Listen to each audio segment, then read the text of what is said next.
Well, with war raging overseas and inflation on the rise at home, President Biden left D.C. today and headed to Wisconsin, where he's pushing his $1 trillion infrastructure plan. Joining us now is Wisconsin Senator Ron Johnson. Senator Johnson is a member of both the Senate Homeland Security Committee and the Senate Foreign Relations Committee. Senator, welcome back to the show. From your opinion, would you say Biden's message is resonating with the people of Wisconsin? Well, guys, I hope not. I hope Wisconsinites are a little brighter than that to think that the way you stop, 7.5% inflation, a 40-year high, is not to create more deficit spending. I'm hoping they recognize that opening our borders for that illegal flow, the embarrassing and dangerous surrender in Afghanistan weakens America, causes our adversaries to become more aggressive, tempts them, as it tempted Vladimir Putin now to invade Ukraine. I mean, we need to understand what the reality of the situation is. There's real cause and effect here. You know, Senator, President Biden spoke a lot about Russia and Ukraine last night, and he said at one point that Putin has no idea what's coming his way. But let me just ask you, I mean, what should come his way? What should we be doing that we're not?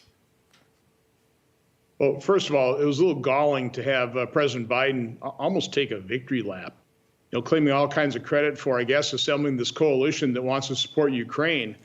I mean, I hate to tell him, but the person who's galvanized the support are the courageous Ukrainians and the extraordinary leadership and courage of President Zelensky. That's what's galvanized, plus just the atrocities, being perpetrated on Ukraine by the war criminal, by the murderous thug, Vladimir Putin.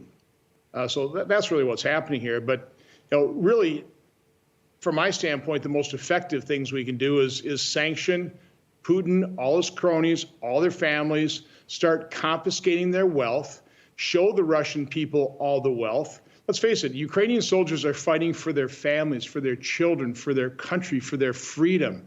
What are the conscripts from Russia fighting for? The Russian kleptocracy, eating 6-year-old meals ready to eat. I just hope that they refuse to slaughter who are in fact their cousins. And I hope the Russian people rise up and depose this murderous thug, this war criminal. I pray you're right. And there are reports that morale amongst the Russian army is low right now. You spoke about sanctions. European world leaders have been the first, it seems like, or not, they have been, to pull the trigger on sanctions imposed on Russia. And then Biden has followed those actions. However, last night, he tried to make it seem like he was the one leading the way with the sanctions. Do you think he's disillusioned about how things have played out, or is he misinformed? I think he's delusional. So, I mean, let's face it, Russia is going to sell its oil to China. There's only so much we can do now. What's happening is the price of Russian oil is dropping. The price of the ruble is dropping. Their stock market's in a free fall. I don't want to hurt the Russian people. I want the Russian people to rise up and depose Vladimir Putin. That would be the absolute best outcome here. But I'm highly concerned that Putin's in a frame of mind that he doesn't believe he can lose. He's finding out that his army is not as effective as they thought they would be. He's certainly finding out that the Ukrainian resistance is far stronger than they contemplated. And so he's bogged down. I'm highly concerned they're just going to bring out heavy weaponry and just start just a horrific bombing campaign, slaughter, atrocities. We need to do everything we can, the West, to support the brave Ukrainian people. Senator, do you think that there's anyone in Putin's inner circle that could convince him? I don't think the people of Russia will, but is there anyone in his inner circle in the Kremlin who could convince him to change course? Let's face it, he's certainly supported by the oligarchs.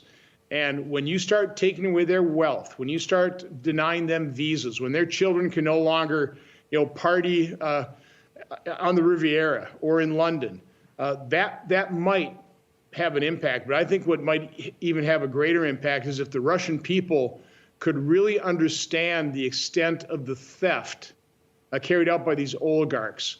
That might just turn public opinion. But, we've seen courageous people like, Moscow Mayor Navalny, Boris Nemtsov. I met him. These are courageous people that go back to Russia, then they're assassinated. It's tough business. I mean, these are serious characters. They are murderous thugs. But it's going to take the Russian people to really rise up and replace Vladimir Putin, and then accept the outstretched hand of the West to help Russia. Right. Yeah. It's a tragedy of historic proportions that Putin has chosen this path. He didn't need to do that. There's nobody threatening Russia. This is completely unprovoked. Had Russia fully joined the Western economies, this history would be so much better.